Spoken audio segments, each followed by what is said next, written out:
Dollar. Dirt and money, no soul. Had to go and get it, ain't no time to kick it. Got a stack and flip for my foes. Dollar. Please tell me you can hear me. Don't turn your back and don't neglect me. Just let me know if you need me. Dollar. Let me watch out for my partners. Keep my money long, get my team strong. Let me run away from my problems. Yo, what's good, original crew, man? We're back. Hey, man, we're back on the channel, man. We got a new Chillin' Scares video. Killers who didn't realize they were being recorded. Now, that's crazy. Y'all gotta stop going out here committing these weird crimes anyway, you know? Facts.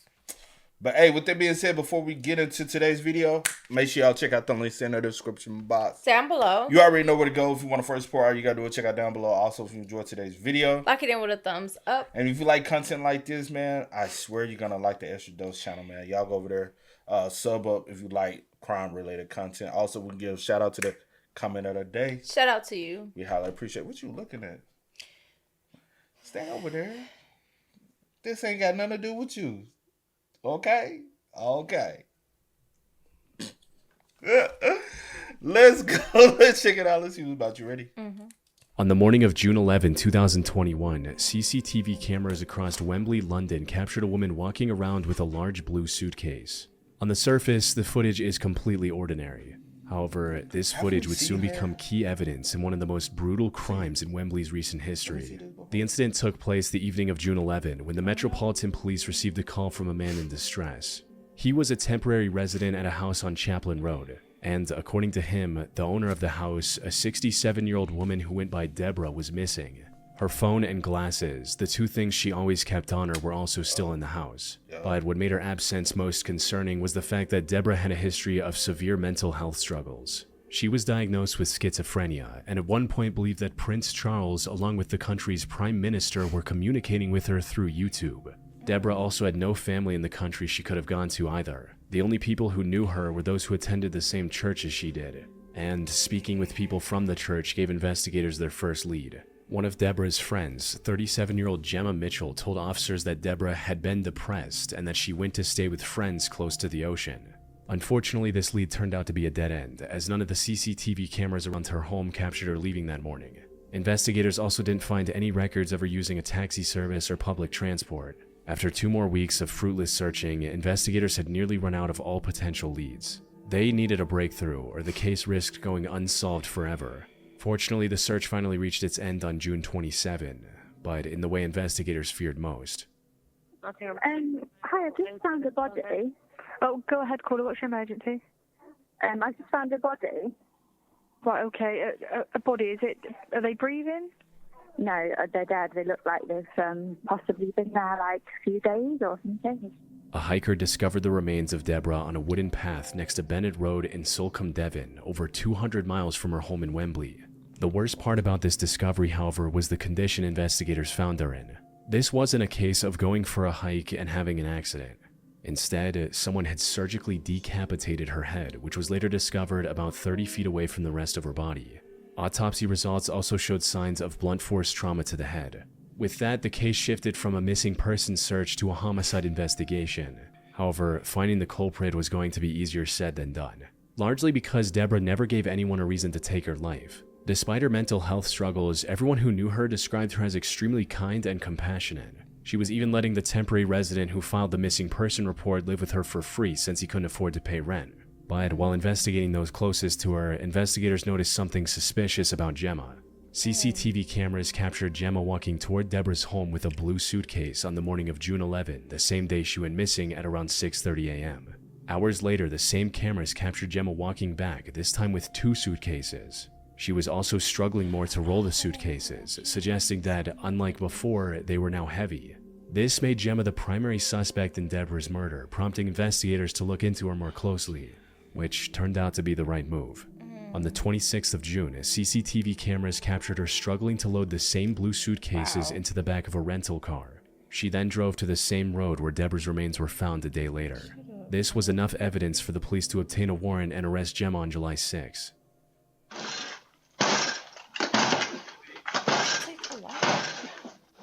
Police! Hello there. Hello, how are you? Yeah, good. There's no answer. Sorry, what's your name? Sorry, I'm asleep. Are you Jemma? Yeah, I am. Okay, Jemma, just can you hold a second? Come on a second. Turn around. Gemma, do you want to come out? Yeah, sure. All Yeah, I right. just want to see them. Hand, just so I see your hands. All right, Gemma, at this moment, I'm arresting you on suspicion of murder. Jemma didn't even try to plead her innocence and went with the officers without any resistance, almost as if she was already expecting them to some extent. She also remained silent at the station, answering every question with a cold no comment. But now that she was under arrest, authorities were able to search her home, and it wasn't long before everything became clear. You see, Jemma lived with her mother in their home on Bronsbury Park. The house was worth over £4 million, but it was in rough shape. So they hired a contractor and paid him over £230,000 for the renovations. Unfortunately, the contractor ran away with the money, leaving Jemma and her mother with an incomplete home and no money to fix it. That's where Deborah stepped in. She knew Jemma from church and considered her a friend. So after learning about her struggle, Deborah offered to pay over £200,000 for the renovations. However, in early 2021, Deborah was admitted to a mental facility where she received treatment for her schizophrenia. This treatment seemed to be very effective, as she was now thinking a lot more clearly. It also resulted in her reconsidering her offer to Jemma and withdrawing it completely by early June.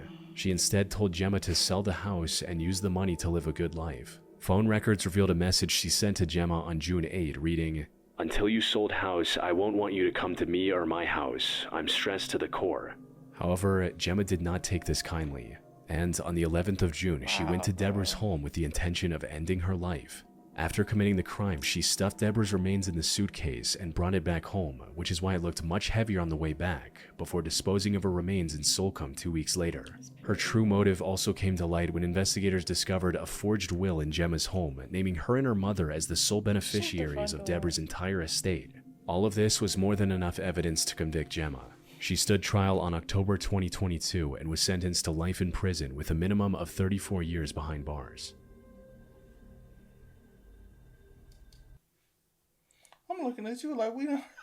I don't remember. I mean, I remember like the video of walking down the street with the suitcase, but I didn't remember the details and the reason, the motive behind her doing it. The motive was finance. Yeah, I didn't remember. Now I remember balling, and then he was talking about how in the UK, almost everything is on surveillance. Yeah. Like everywhere they go, there's a camera somewhere recording you, so it's hard to commit a crime like that and 100% get away with their it. woman life. But I did, as he was telling detail, I'm like, yup, that's true. Yup, that's true. You remember that? Everything started feeling like the blanks started filling in because I'm like, yeah, I do remember that That's part. nice for you. For me. Yeah, that you remember. I didn't remember. Like I did, like the video, like triggered like a memory, but I didn't remember like the details and the reasoning for it. But yeah, it was over finance because I forgot with the home. I think it had been in the family for so long, and then homes in the UK are so expensive, and so just to sell the home, and they felt like if they sold the home, they were gonna end up basically with nothing. I think it's more to the story too pertaining to that, but the main sole thing of it was she wanted because the woman had money and she wanted the money from the woman. And you thought you was gonna get away with that? Like that's like go in there and kill a woman like that. That's evil, bro. Yeah, like cause then even when they were knocking down, I was like, "Yup, I remember that part too." That was just a heinous crime though. Yeah. But I forgot the video Mr. Ballin did on it. But I swear, I think it's one of his videos that we did. That's where we got. I feel you. Found that information. Found out about this case. Crazy case though. Crazy situation. Rest in peace to what's her name? Is Chong? We at 552. Yeah. Miss Chong. Such a heinous crime though. Okay. Bars. On July 7th, 2021, 23-year-old Chandler Halderson went to the local sheriff's office and filed a missing person report for his parents, 50-year-old Bart and 53-year-old Krista. According to Chandler, the two had gone to their family cabin in White Lake on July 2nd to spend the weekend. The last contact he had with them was a message from Krista writing, "Made it safely, can't get anything through, and yes, it's packed. Going to White Lake today for the parade, and we'll come home Monday night/Tuesday early. Love you lots." It was Wednesday now, and the two had still not returned. Their phones were also going straight to voicemail, leaving Chandler with no way to determine their current whereabouts. Now, the simplest explanation was that they simply decided to extend their stay, and that they weren't able to inform Chandler because of the bad cell signal at the cabin, which was a known issue. However, this was completely out of character for them. Bart was extremely punctual and responsible, and Krista was on the verge of losing her job if she didn't return soon. Chandler was understandably worried about the safety of his parents. To make matters more complicated, they didn't go to the cabin on their own. Instead, they were apparently picked up by friends that Chandler didn't know about. Officers quickly began looking for the couple while Chandler reached out to local media, hoping someone with information on Bart and Krista might come forward. The most obvious place to look for them was the cabin, but when officers arrived at the location, they were surprised to see it completely empty. They had to break open the front door only to find zero signs of recent activity. It seemed like Bart and Krista never made it to the cabin. But if that was the case, why did Krista tell Chandler that they made it safely in her text? In the meantime, Chandler turned to the neighbors to check if any of their doorbell cameras captured anything about Bart and Krista, but that didn't prove very useful either. Without any other leads, investigators went back to the Halderson home to look for any clues. They also brought Chandler in for questioning since he was the last person who saw the couple. Though, until now, Chandler appeared to be a perfect son. Despite living with his parents, Chandler was doing very well for himself. He had already gained valuable work experience in several different fields at just 23 years old, and had even received a job offer from SpaceX. Unfortunately, before he could accept the offer, he accidentally fell down the stairs. This resulted in him sustaining severe nerve damage in the legs, forcing him to reject the SpaceX offer and focus on recovery. He had also been very cooperative with the police up until this point, but as it turned out, the concerned look on his face was nothing but a complete lie. His behavior started becoming suspicious as soon as he was brought in for questioning. Not realizing he was being recorded, Chandler was seen in the interrogation room putting his head up against the wall, almost as if he was trying to listen in on what the detectives knew, likely so he could adjust his story accordingly. The investigators searching his home also discovered some rather concerning evidence. This included things like missing floor tiles and cabinets from the kitchen, a broken glass pane from the fireplace, and most concerningly, splatters of recently cleaned blood all throughout the house. However, Chandler seemed to have an excuse for everything. He blamed the missing tiles and cabinets on renovations, and claimed the fireplace glass broke while playing with one of his dogs using a tennis ball. As for the blood, Chandler claimed that it came from Krista having excessive nosebleeds, and from Bart getting a deep cut on his leg while doing some repair work at home. But investigators were starting to notice some inconsistencies in his statements. For instance, at one point during the interview, Chandler claimed that he couldn't drive because of his leg injuries. But not long after, he mentioned driving to multiple places to celebrate the 4th of July holiday. However, despite their suspicion, investigators had no proof of any foul play from Chandler. That is, until they received a call from a woman named Cress. She was a family acquaintance of Chandler's girlfriend Catherine, and the two had actually gone to her place for dinner on the 4th of July. According to Cress, Chandler visited her farm in Cottage Grove on July 3rd, asking to use her pool. She said yes and went on with her day. But when she came back to check on him an hour later, he wasn't in the pool. Instead, his car was backed up to a wooded area next to the farm and its trunk was open. Investigators rushed to the location she provided, and not far into the wooded area, they found the dismembered remains of Bart Halderson, wrapped in a tarp and hidden under some foliage.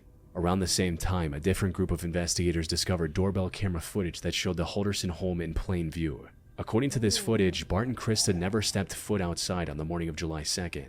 In other words, the story of the mystery friends picking them up was a complete lie. But when confronted with this evidence, Chandler stopped talking and asked for a lawyer. You know what happened. We're not going to tell you what happened. You know what happened. You were there when it happened. We're not BSing you, okay? I wasn't there when it happened today. We know more than you think we know. I understand. But there's people that have told us things. We have evidence. We have proof. More has happened. Okay. So your parents never made it to the cabin, and I think you know that. Okay. So you're asking for an attorney. We're not going to ask any more questions. Sam, Go stand up. You want to stand up and just come here? Krista's remains were later discovered in an area near the Wisconsin River as well. Fortunately, investigators were able to find enough evidence to piece together exactly what happened between Chandler and his parents, and why.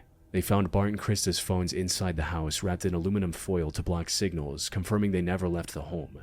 Shell casings found in the basement also confirmed that he more than likely shot his parents before dismembering and disposing of their remains. CCTV footage from a nearby supermarket caught him buying the tarp he used to transport Bart. However, the worst of what he did was revealed when investigators found tiny bone fragments in his fireplace. You see, at around 3 a.m. the night of, a neighbor's doorbell camera captured a strange light coming from the Haldersons' home. It got extremely bright before going out. Put simply, this bright light his neighbor's camera captured came from Chandler trying to cremate his parents. But the fire likely got out of hand and shattered the glass pane, resulting in him abandoning that idea. As for why he committed such a horrific crime, that had to do with his successful career. As it turned out, almost all of it was a lie. He never graduated, never did any jobs he claimed to have done, and thus the offer from SpaceX was a lie as well. Bart apparently found out about it, and instead of facing the consequences of his years-long lie, Chandler decided that it was a better idea to take his parents' lives instead. He stood trial in January 2022 and was sentenced to life in prison without the possibility of parole. Good. Why does that happen so fucking much, bro? Facts. We're lying about the whole college thing, graduating, jobs, success. You like living this lie. But y'all rather just stay at home to, and play video games all day and then when they find out, you just say, well, "I'm gonna take their." No, that's your go fault. do something with yourself. It takes nothing to just go do something. Go do something. Just go get a regular job, bro. Like, bro, it's not. Why do you feel like you have to lie about that? Because did it happen around like probably 2019, 2020, sometime around that time? Yeah, I forgot the year. You could have got a work from home job. Because I know you had to, but you could have got an easy little. And Lord, I'm stuttering. I remember the case. Mm-hmm. I didn't remember how they was found. Mm-hmm. Well, I knew one was found in a wooded area. I don't think I remember. I don't even remember. I didn't remember, and I didn't remember that he had. Yeah. You know, I don't think we knew about the fireplace. I don't think we knew that he had. I kind of remember that a little bit. Again, balling. Yeah, I kind of remember that, but it's been a while since we even heard it. But yeah. Yeah. I think it was 2024, 23 when we heard about that. Yeah, I do remember balling video. Yeah. Broke this one down. It's one of the first times we started doing balling. Yeah. Yeah, this case, bro. What is wrong with folks? How many cases have we heard about that? Too many. One too many. Honestly, all too many. Cause it should never happen, like, bro. Should never. That's accountability. It should never. On the night of December 28, 2016, a home security camera mounted outside a garage in Albuquerque, New Mexico, captured a seemingly bizarre scenario. It showed a hooded figure walk out of the darkness, gently tip over a trash. Didn't we just do the body cam on this? Or was this balling too? Yeah, no, this balling. Bizarre scenario. It showed a hooded figure walk out of the darkness, gently tip over a trash can, and then disappear into the darkness once again. Not long after, the resident of the home noticed the trash can and came to pick it back up before walking back inside. The camera then captured the light from the garage door getting dimmer as it closed. But before it closed all the way, the door seemed to open again with a flashing light illuminating the driveway. This looked quite random at first glance. However, what happened in this footage served as the start to a brutally violent crime that happened in the same house. The story began earlier that night when 54-year-old Don Fluid dropped off his daughter Sienna at his now ex-wife Christine's house. The next day, Sienna called Don's office, asking if he'd come to work that day. Apparently, he called Sienna every night to say goodnight, but he didn't call the night before, which worried her. And something was definitely not right. Don had never missed work without prior notice before. His phone was also ringing, but he wasn't picking up, which was very out of character for him. Many considered him the most upstanding person they knew, and it wasn't like him to ghost others out of nowhere. So, two of his coworkers decided to check up on him at his house that afternoon. However, when they reached the front door, it swung open. It was already unlocked. They called out Don's name, but when they heard no response, they decided to go inside. Everything in the house looked very normal. That is, until one of the coworkers went to the garage. There, she spotted a dark red streak on the wall behind the parked truck. She stepped closer to take a better look, only to come across what she was dreading the most. She called 911 and first responders rushed to the scene. Sadly, it was already too late for Don. He had several cuts on his body, a deep cut on his neck, and signs of blunt force trauma to his face. By the time his coworkers found him, he had already been dead for several hours. The Albuquerque police immediately launched a murder investigation. However, the only clue they had was this home security footage. It wasn't clear enough to make out the suspect's face. But the footage did suggest the intruder knew Don's habits quite well. He knew his daily routine, and more importantly, he knew Don wouldn't be able to ignore the trash can if it were lying on the ground, giving him the chance to sneak into the garage while Don picked it back up. This wasn't a random burglar or serial killer who just saw an opportunity. It was likely someone close to Don. Unfortunately, figuring out who this person was turned out to be near impossible. The first suspect police questioned was Terry Lee White, Christine's now husband. Given Don's history of an intense custody battle against Christine and Terry in the past, investigators began to look for any lingering resentment that could have boiled over into violence. However, when questioned, Terry was able to provide alibis for that night that completely checked out. The next two potential suspects were Don's brother Dennis, who didn't have the best relationship with Don, and the landlord Benny Ruiz. But while neither had a strong alibi, there was also no evidence linking the two to the crime scene. With that, the investigation was back at square one. It wasn't until March 31, 2017 that the killer was identified. It turns out the person who led detectives to the truth was none other than Don himself. You see, despite likely getting ambushed by the killer, Don did not go down easy. He fought back and ended up scratching the attacker. This allowed investigators to find foreign DNA under his fingernails and match it against the samples police had taken from the suspects. More than 3 months after the crime, Don's killer was finally identified as 51-year-old Terry Lee White. After clocking in at work as a commercial truck driver, Terry went to Don's place and carried out a plan he had likely been thinking over for a very long time. With the home security footage of him sneaking in Don's driveway showing how premeditated this whole thing was. After a brief manhunt, Terry was arrested on April 3, 2017 in Arizona, about 200 miles from Albuquerque. He stood trial in June 2018 for his crime and was sentenced to life in prison without the possibility of parole. As he should. All for a woman that you ain't even finna be with. She finna go lay up with another man. I already had one. Did she? No, I'm just saying. Okay. If I'm better sticking around for you. You got life.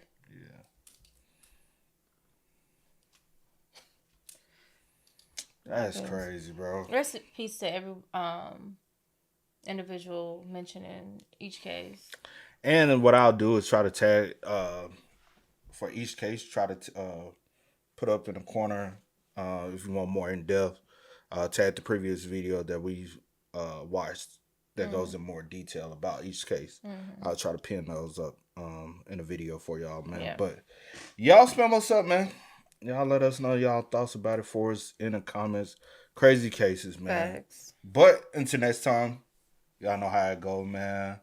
I do go by the name DJ New Kid. This is Sierra Nicole. We are. Kid and C. We are. Ain't no time to kick it, got a stack of flip for my foes. Dollar, dollar, dollar, dollar.